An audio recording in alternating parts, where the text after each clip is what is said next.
오늘 말씀의 제목을 믿음의 과정, 주님을 따르는 그 믿음, 그 믿음의 여정이라고 하는 것으로 제목을 붙였습니다. 베드로가 어떻게 예수를 따르는 사람이 되었는지 그것에 대해서 말씀을 나누고자 합니다. 그리고 하나님의 복음이 선포됨으로 인해서 어떻게 한 영혼에게 믿음이 심겨지고 또 어떻게 믿음이 자라가게 되는지의 그 과정을 보려고 합니다. 지금까지 우리는 계속해서 복음이 무엇인지에 대한 말씀을 나눠왔고 또 그 두 번째 단계로 그리스도인이 복음으로 살아간다고 할 때 과연 그것에 무엇이 필요하냐? 예수 그리스도를 믿는 믿음이 필요하다라는 이야기를 계속 나누고 있는 중입니다.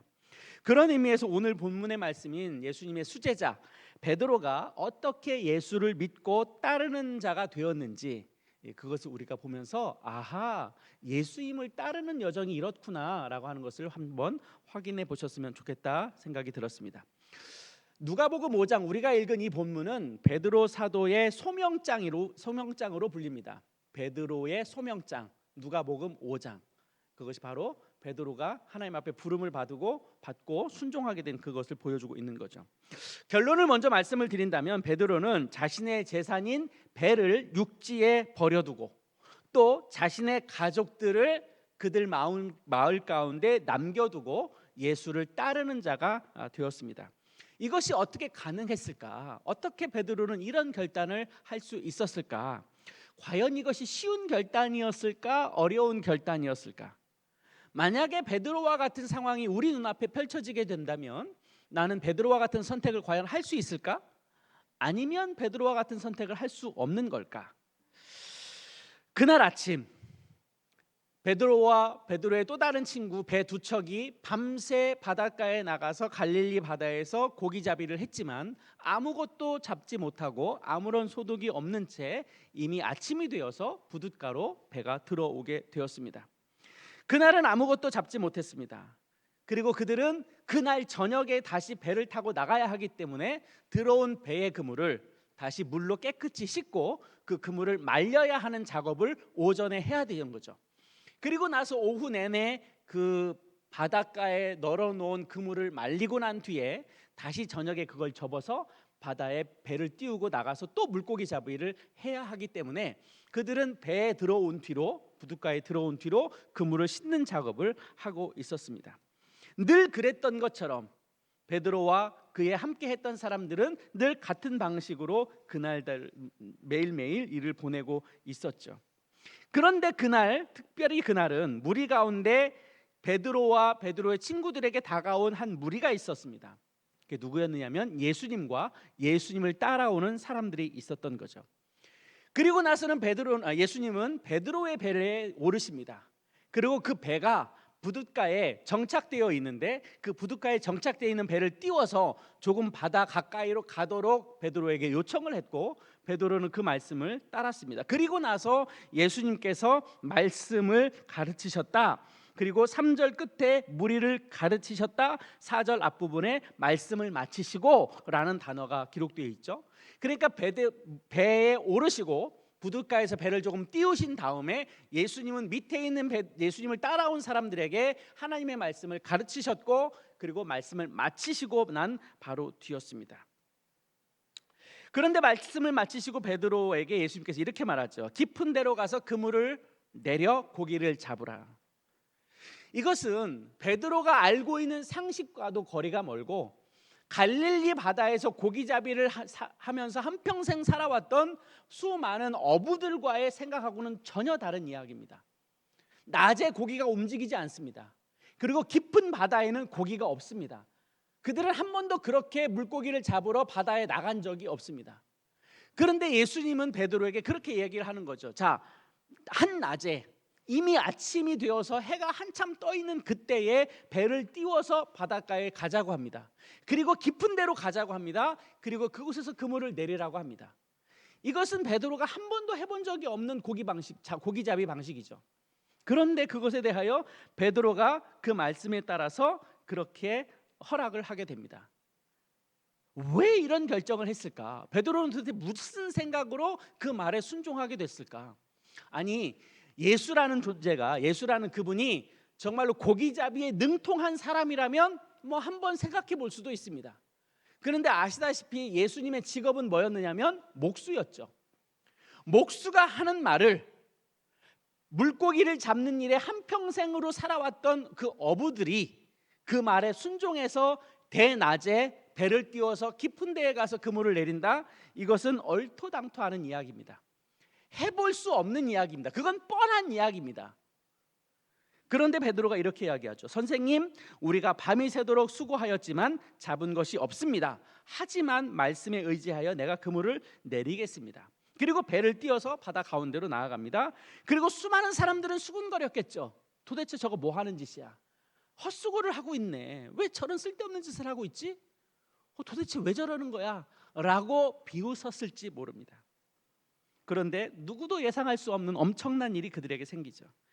그렇게 많은 물고기를 잡아본 적이 없을 만큼 엄청난 양의 물고기를 건져 올립니다. 심지어 너무 물고기가 많아서 그물이 찢어졌다고 성경은 기록하고 있습니다.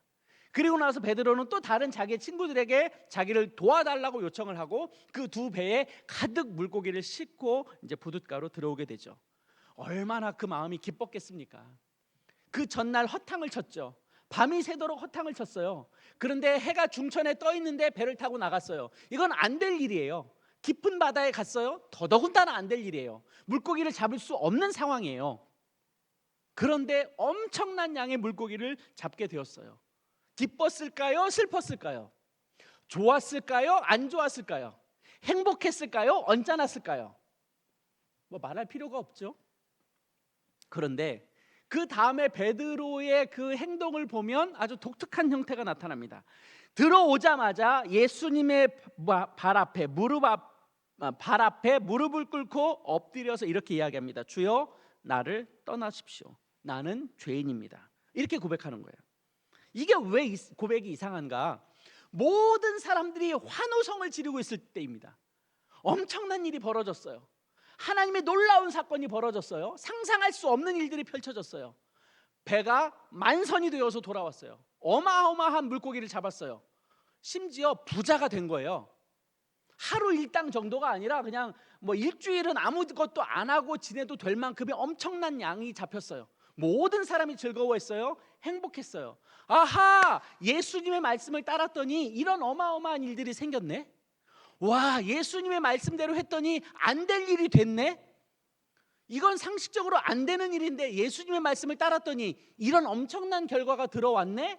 모든 사람이 기뻐하고 행복하고 즐거워해야 할 바로 그때 베드로만은 그 마음의 기쁨으로 돌아온 것이 아니라 예수님 앞에 자기가 죄인이라고 고백하는 거예요.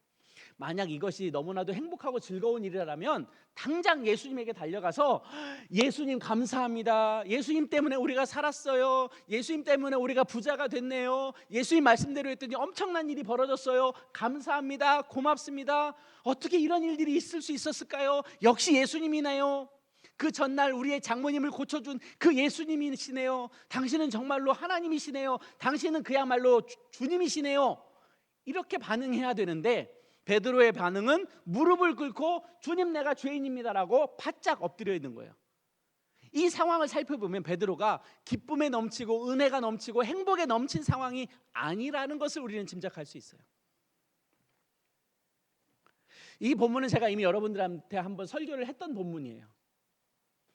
왜 베드로가 말씀에 의지하여 깊은 바닷속에, 그것도 대낮에 배를 띄워서 들어갈 수 있었느냐? 도대체 말씀에 의지한다라는 것이, 그 말씀은 도대체 어디에 근거가 있느냐? 깊은 데로 가서 그물을 내려라 하는 그 말이 아니라는 말씀을 이미 제가 여러분들에게 해드렸어요. 깊은 데에 가서 그물을 내려라, 그 말에 순종했다면 모든 사람들이 기뻐했어야 돼요. 우리의 신앙의 간증을 고백한 것처럼 예수님 앞에 순종했더니 어마어마한 베니핏, 어마어마한 은혜가 우리에게 주어졌어요 라고 말을 했어야 돼요. 그런데 죄인이라고 예수님의 무릎 앞에 무릎을 꿇고 엎드렸다는 것은 독특한 반응인 거죠. 그러니까 말씀에 의지하여 내가 나아가겠습니다라고 했던 그 말씀은 깊은 데로 나아가서 그물을 내려라, 그 말이 아니라 3절에 기록되어 있는 예수님께서 많은 사람들을 무리 가운데 앉혀놓고 가르치신 말씀에 의지한 거예요. 그 말씀에 의지했더니, 그럼 그 말씀이 도대체 뭐냐? 오늘 성경에 나와 있지는 않은데 4장 43절에 보면 이런 구절이 나와요. 누가복음 43절에 보면 4장 43절에 보면 예수께서 이르시되 다른 동네들에서도 하나님의 나라 복음을 전하여야 하리니 나는 이 일을 위해 보내심을 받았노라 하시고, 그러니까 예수님께서 뭐 하러 오셨느냐면 하나님의 나라 복음을 전하러 오신 거예요. 그러니까 누가복음 5장 3절에서 제자들과 많은 사람들이 앉아 있는데 그때 예수님께서 가르치신 말씀이 뭐냐? 하나님의 나라 복음에 대한 말씀을 가르치신 거예요. 그러니까 하나님의 나라 복음에 대한 말씀을 들은 베드로가 그 말씀에 감동을 얻고 그 말씀에 감탄하고 그 말씀에 순종할 수 있는 마음이 생겨서 바다에 갔더니 엄청난 일이 벌어졌어요. 그런데 베드로가 그 배에 타고 만선이 되어서 모든 사람들이 기뻐하면서 즐거워하면서 배를 들어오고 있을 때 베드로의 마음 가운데는 예수님께서 그날 말씀을 가르치신 하나님의 나라 복음에 대한 말씀이 베드로 마음 가운데 있었던 거예요. 그 말씀이 베드로를 사로잡고 있었던 거죠. 그러고 나서 들어오니까 나는 죄인입니다라는 고백을 할 수밖에 없는 거예요. 왜? 예수님이 전해준 그 하나님의 나라 복음에 비추어 보니까 내가 죄인이라는 것을 깨닫게 된 거예요. 아하, 베드로가 어떻게 신앙이 들어가고 신앙이 세워지게 되었느냐? 자기가 죄인이라는 것을 깨달았을 때 그에게 믿음이 생겨나게 되는 거예요. 그러니까 우리의 믿음이 어떻게 성장하게 되고 어떻게 우리가 하나님 앞에 나아갈 수 있느냐? 그 첫 번째 주제가 뭐냐? 내가 죄인이라는 고백을 할 수 있어야 돼요. 아하, 말씀에 비추어 보니까, 내가 복음의 나의 삶을 비추어 보니까 내가 죄인이었네. 내가 하나님으로부터 하나님 말고는 도저히 구원받을 수 없는 영원한 형벌과 영원한 죄의 고백을 할 수밖에 없는 죄인이었네라고 이야기를 하는 거예요. 한번 따라 하실까요? 믿음의 시작은 죄의 고백에서부터입니다. 이것이 우리에게 굉장히 중요한 신앙의 태도예요. 내가 죄인이구나. 내 스스로는 의로워질 수 없는 죄인이구나. 나는 아담과 하와로부터 지었던 그 죄의 굴레가 내 피 속에도, 내 혈육 속에도, 내 육신 속에서도 그대로 담겨져 있구나. 아, 하나님처럼 되고자 하는 그 욕망이 아담과 하와에게만 있는 것이 아니라 나에게도 있구나. 하나님 없이도 잘 살 수 있다라는 생각이 내 마음 가운데 있는 걸 보니 난 역시 죄인이 맞네 라는 인정과 고백이 우리에게 있어야지 우리의 믿음의 시작을 할 수가 있는 겁니다. 그래서 베드로의 신앙의 고백은 내가 죄인인 줄 알았을 때 베드로의 믿음의 여정이 출발이 되는 겁니다. 그런데 보세요, 베드로가 죄인인 줄 어떻게 깨달았는가 하면 앞에서 말씀드린 것처럼 하나님의 나라 복음에 대한 이야기를 들었을 때입니다. 바로 예수님께서 하나님의 나라 복음을 설명해 주셨을 때 하나님의 나라의 이치와 구약에서부터 그들 가운데 있어 왔던 다시 오실 메시아, 너희들을 구원해낼 메시아가 나라는 사실을 예수님께서 선포하시고 가르치시고 난 뒤에 그 믿음이 베드로의 마음 가운데 들어오게 된 거죠. 그리고 나서 베드로가 어떻게 되었느냐? 내가 죄인인 것을 깨닫고 그럴 때 내가 하나님 앞에, 예수님 앞에 무릎을 꿇을 수 있는 존재가 된 거죠. 재미있지 않으세요? 우리가 읽은 누가복음 5장 그 전에 보면 베드로의 장모를 예수님께서 고쳐줘요. 열병에서 고쳐주거든요. 그런데 여기에서 베드로, 그 본문에서 보면 베드로가 아무 역할이 없어요. 아무것도 행하지 않아요. 베드로는 그곳에서 예수님에 대해서 신앙 고백을 하지 않아요. 그때만 하더라도 베드로의 마음 가운데 예수님이 우리의 주인이라는 생각을, 주님이라는 생각을 못했어요. 놀라운 이적을 보았음에도 불구하고. 그런데 어떻게 베드로의 마음 가운데 죄인이라는 생각을 하고 예수님의 발 앞에 무릎을 꿇을 수 있었느냐? 하나님의 나라 말씀을 듣고 난 뒤였어요. 그래서 우리는 하나님의 말씀을 통해서 내가 예수를 신뢰해 가는 과정을 겪게 됩니다. 아하, 예수님이 이렇게 하시는구나. 말씀을 통해서 예수님이 이런 존재구나라고 하는 것을 배우게 되는 거죠. 예수님께서 마지막 무릎을 꿇었던 베드로에게 10절에 이렇게 이야기합니다. 무서워하지 말라. 이제 후로는 네가 사람을 취하리라. 그 말씀을 들은 베드로는 즉시 배를 육지에 대고 모든 것을 버려두고 예수를 따르게 되었다라고 성경은 가르쳐주고 있는 거죠. 이것이 바로 신뢰함으로 나아가는 겁니다. 예수님을 신뢰하지 않으면 그런 행동을 할 수가 없어요. 부모님이 걱정이 되면 부모와 자식을 버려두고 어떻게 예수를 쫓을 수 있겠어요? 자기가 배를 가지고 있는데 그 배를 그냥 버려두고 자기의 재산을 두고 어떻게 예수님을 쫓을 마음이 있었겠어요? 말씀을 통한 예수님에 대한 신뢰함이 생겼기 때문에 그렇게 행동할 수 있었던 거죠. 제가 군에 있을 때 뭐 형제들만 이해하시겠지만 자매들은 이해해 주세요. 군대 얘기해서 죄송한데 유격을 해요. 유격은 내내 그 5일 동안 유격 훈련을 하는데 5일 내내 훈련해요. 그런데 마지막 날 반나절만 훈련을 안 해요. 그럼 뭐 하느냐? 실제 그 두 가지를 하는데 하나는 저 산 저쪽에서 저쪽 호수 밑에까지 쭉 줄로 연결해요. 연결해서 활강이라는 걸 하는데 도르래 하나 붙들고 이렇게 쭉 타고 내려가는 거예요. 내려가다가 앞 밑에 있는 조교가 휘슬을 불고 깃발을 휘둘러요. 그 휘슬을 불면서 깃발을 흔드는데 깃발을 흔들고 휘슬을 불 때 손을 놔야 돼. 그때 손 안 놓으면 그냥 방파제에 들이받는 거예요. 한 400m 위에서부터 그 도르래를 타고 쭉 내려가는 거거든요. 그래서 이제 뭐 수영 잘하는 친구들은 내려가면서 부모님 이름을 부르거나 뭐 자기가 좋아하는 여자친구 이름을 부르거나 그러면서 내려가요. 근데 수영을 못하는 친구들은 내려가면서 맥주병 하면서 내려가야 돼. 그래야 이제 밑에 있는 조교들이 저 사람이 수영할 줄 아는 사람인지 못하는 사람인지 확인을 하니까. 저는 제 부모님의 이름을 댔을까요? 제 아내의 이름을 댔을까요? 맥주병이라고 불렀을까요? 제가 뭐라고 불렀을까요? 대답을 못 하시네. 가늠이 안 되시나? 저를 보면 알지 않아요? 제가 수영을 잘할 것 같아요? 못할 것 같아요? 안 들려요. 제가 400m 이렇게 도르를 타고 내려가면서 맥주병 한 5번 부르니까 다 도착하더라고요. 근데 물속에 들어가는 거니까 제가 안경을 쓸 수가 없잖아요. 안경을 벗었어요. 벗으니까 안 보이는 거예요. 앞에가. 깃발이 안 보여. 사람이 서 있는 게 안 보여.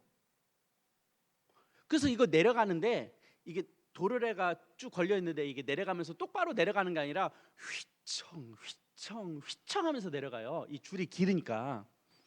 내려가는데 이 휘청거리는 것도 무서워 죽겠는데 앞에 사람이 안 보이는 거예요. 겁이 덜컥 나는 거예요. 언제 내가 놔야 되지? 이거 내가 못 넣으면 어떻게 되는 거지? 큰일 났다. 그러다 한참 내려갔는데 밑에서 깃발을 흔들면서 호각 소리가 나는 거예요. 깃발은 안 흔드는 게 안 보여. 근데 호각 소리가 들리더라고. 호각 소리가 처음 났을 때 진짜인가 아닌가 확인이 안 돼가지고 못 놨어요. 그 제가 0점 몇 초를 늦게 손을 놓은 거죠. 그래서 물에 빠졌어요. 다행히. 그분들이 나를 건져줬겠죠. 그래서 제가 살은 거예요. 소리가 안 들렸으면 어떻게 됐을까? 소리가 다른 소리였으면 제가 어떻게 됐겠어요? 제가 그 호각 소리를 신뢰하지 않았다면 어떻게 됐을까요? 저는 이 자리에 없었겠죠. 제가 그 생각이 나요. 신뢰한다는 게 뭔가? 신뢰한다는 건 그 사람의 말에 내가 믿고 따라야 한다라는 걸 의미하는 거예요. 난 당신 말을 신뢰합니다. 자, 이제 그 조교가 그러죠. 호각 소리를 불고 깃발을 흔들 때 반드시 놔야 돼. 그래야 네가 살 수 있어. 수영 못해 걱정하지 마. 반드시 그걸 도르래를 놔야 돼. 그래야 네가 살아. 그런데 제가 그 사람이 했던 말에 대해서 호각 소리를 제가 무시했다면 그냥 들이받았겠죠. 방파제. 신뢰한다라는 건 순종한다는 걸 포함하는 단어인 거예요. 그러니까 우리가 예수님을 신뢰한다, 그분이 나를 구원하셨다라고 믿는다는 것은, 믿음이라고 하는 것은 그분이 나에게 해주셨던 말을 믿는 것뿐만 아니라 그분의 나에게 요청하는 그 명령에 대하여도 내가 신뢰하고 순종할 수 있는 것을 포함하는 거예요. 그래야 내 생명이 살아갈 수 있는 거거든요. 내가 습득한 경험이 아닌 것을, 어떤 것을 선택하고 행동으로 나아갈 때 우린 주로 내 생각을 위주로 결정하게 돼요. 그런데 내가 무엇을 믿고 내가 무엇을 의지하느냐에 따라서 나의 선택과 행동이 결정이 되죠. 그러니까 내가 만약에 어려운 상황이 있어. 어려운 상황에서 내가 돈을 의지해. 그러면 그 어려운 상황을 돌파하기 위해서 나는 돈을 사용하거나 돈을 취하거나 내가 돈이 얻어지는 방식으로 나의 삶을 취할 거예요. 만약에 내가 어려운 상황에 처해 있는데 내가 권력을 의지하는 사람이야. 그러면 이 문제를 해결하기 위해서 영향력 있는 사람에게 청탁을 하거나 나의 어려움을 부탁하거나 그래서 그 사람이 나의 문제를 해결해 주실 것을 내가 끊임없이 요청하게 될 거예요. 그러니까 나의 삶의 중심이 어디에 있느냐에 따라서 나의 행동이 결정이 되는 거죠. 베드로도 마찬가지였어요. 어떻게 가족을 버려둘 수 있을까? 어떻게 그의 배웠던 그 배를 그냥 버려두고 예수님을 쫓아올 수 있었을까? 자기의 생업을 버려두고 예수님을 따라갈 마음이 어떻게 생겼을까? 예수님께서 그들 가운데 전해준 말씀이었는데 그것은 그냥 말씀이 아니라 베드로의 마음을 사로잡고 있는 말씀이 되었고 예수님을 신뢰하는 근거가 되었고 그 신뢰함으로 인해서 나를 따라오라 하는 말씀의 순종으로 나타나게 된 거예요. 그래서 믿음이라고 하는 것은 믿음의 여정이라고 하는 것은 나의 죄의 고백이 필요하고 예수님을 전적으로 신뢰하는 그 믿음이 필요하고 그리고 그 신뢰함을 바탕으로 내가 예수님 앞에 순종해 가는 그 과정을 나타내요. 그것이 우리의 삶에 건강하게 나타날 때 우리의 신앙의 자람이 있고 성숙이 있고 더 크신 하나님의 은혜와 하나님의 능력을 체험해 갈 수 있는 프로세스가 되는 거예요. 내가 예수님을 신뢰해요. 그런데 예수님이 나에게 요청하는 것을 내가 거절해요. 그러면 예수님께서 우리를 통하여 하나님의 장성한 분량까지 자라가는 것뿐만 아니라 하나님의 은혜를 체험하기를 원하시는 그 하나님의 마음 가운데 우리가 보답할 수 없게 되죠. 부응할 수 없게 되죠. 그럼 하나님의 은혜가 나에게 안 미쳐지는 거예요. 나의 믿음이 자랄 수 없는 거예요. 여러분 옛날에 어렸을 때 한번 생각해 보세요. 설날에 세배를 하죠. 그러면 할머니 할아버지가 세뱃돈을 주시기도 하고 또 작은 아버지 큰 아버지 뭐 이런 분들이 분들한테 세배하면 세뱃돈을 주시잖아요. 세뱃돈 받으면 10의 9은 그러시던데 엄마가 나타나 가지고 그거 엄마한테 맡겨 이렇게 이야기하시죠. 그러면 어렸을 때는 엄마한테 세뱃돈을 맡겨요 안 맡겨요? 맡기죠. 왜 맡기죠? 엄마가 잘 보관하고 있다가 나에게 필요할 때 그 돈을 쓰실 거라는 믿음이 있으니까 맡기죠. 근데 이제 여러분들이 20살이 다 넘었어요. 지금 만약에 부모님들이 세뱃돈을 해서 여러분들에게 돈이 있는데 여러분들의 부모님이 나에게 맡겨 그러면 여러분들이 맡겨요 안 맡겨요? 안 맡겨요. 왜 안 맡기죠? 그걸 어머니 아버지가 그냥 쓸 거라고 믿기 때문에 안 맡기죠. 그러니까 여러분들이 믿음이 어디 있느냐에 따라서 여러분들의 행동이 결정이 된다니까요. 그러면서 이제 한마디 하죠. 엄마는 믿는데 돈을 못 믿어. 뭐 이런 쓸데없는 얘기도 하고 사실은 엄마 못 믿는 건데 그렇게 말하면 엄마 서운해할까 봐 괜히 그렇게 빗대서 이야기하잖아요. 우리의 행동이라고 하는 것은 우리의 마음의 중심의 주체가 어디에 있느냐에 따라서 움직이게 됩니다. 그러니까 내가 하나님의 말씀을 따를 수 있느냐 없느냐도 내가 하나님의 말씀에 대한 신뢰가 있느냐 없느냐에 따라서 내가 하나님의 말씀으로 나아갈 수도 있고 그렇지 않을 수도 있다는 거예요. 우리는 우리의 삶의 여정에서 어려움 혹은 인생의 굴곡 혹은 위기를 만나면 그것을 우리가 어떤 식으로 이해하고 어떤 방식으로 그 문제를 풀어갈 것인가, 내 마음에 어떤 것이 자리 잡고 있느냐에 따라서 우리의 행동 양식이 나타나게 되는 거예요. 그러니까 우리에게 뭐가 필요하냐? 정말로 우리에게 믿음이 있다? 정말로 내가 예수를 믿는다? 정말 하나님의 마음으로 나에게 채우기를 원한다라고 하면 우리에게 이런 어려움들이 생겨나게 될 때 하나님의 마음이 어디에 있는가? 이걸 통해서 나에게 하나님께서 깨닫게 하시는 것은 무엇인가? 어떻게 나의 믿음이 성장하게 될까? 하나님의 방법은 뭘까? 이걸 통해서 하나님은 나에게 뭘 깨닫게 하시는가에 대한 우리의 생각과 우리의 마음가짐이 나아갈 때 우리의 신앙이 성장이 되는 거예요. 우리가 가스펠송 가운데 이런 노래가 있어요. 천국은 마치, 노래 아시죠? 천국은 마치 밭에 감추인 보화 땅 속에 묻힌 아무도 모르는 보석 발견했어요. 그 다음 노래 가사가 어떻게 되죠? 땅 팔고 냉장고 팔아 그 땅을 기어이 차지하고 말 거야. 왜? 냉장고 팔고 땅 파는 것보다 그 땅을 구입해서 보화를 얻는 것이 이득이야. 그러면 여러분 땅 팔아요, 안 팔아요? 땅이 없죠. 이렇게 얘기를 해볼게요. 여러분들이 지금 100원 하는 주식이 있어요. 한 주에 100원 하는 주식이 있어. 근데 이 100원 하는 주식이 10일 뒤에 10만 원까지 뛸 거라는 거야. 그 정보를 알았어. 근데 내 호주머니의 상황을 살펴보니까 내 호주머니에 10만 원밖에 없어. 통장에 10만 원밖에 없어. 그때 생각해 보니까 엄마한테 맡겨놓은 돈이 있어. 엄마한테 맡겨놓은 돈이 50만 원이 있어. 자, 그럼 100원짜리 주식을 10만 원어치 사겠어요? 60만 원어치 사겠어요? 여러분들이 있는 없는 방식으로 다 돈을 끌어다가 요즘 말로 말하자면 영끌 해가지고 100원짜리 주식 사요, 안 사요? 사죠. 왜? 그것이 그렇게 될 거라는 것을 내가 알았다면, 그것이 나에게 확신이 됐다면 그 일을 하죠. 영끌해서라도 하겠죠. 왜? 그 가치가 더 높으니까. 그런 믿음이 나에게 있으니까. 지금 보세요. 여러분들이 왜 코인에 열광하겠어요? 이게 뛸 거라는 기대가 있잖아요. 망할 것도 알지만 뛸 거라는 기대감 때문에 불안전하지만 살 거 아니에요. 하잖아요. 그런데 이것이 100원짜리가 10만 원이 될 걸 내가 알았어. 정보를 확실하게 알았어. 그럼 하지요. 믿기 때문에 하는 거 아니에요? 못 믿어도 하는 판에? 그런 거예요. 내가 예수를 믿냐라고 하는 건 그런 거예요. 그럴 수 있느냐? 정말 내가 예수를 믿어?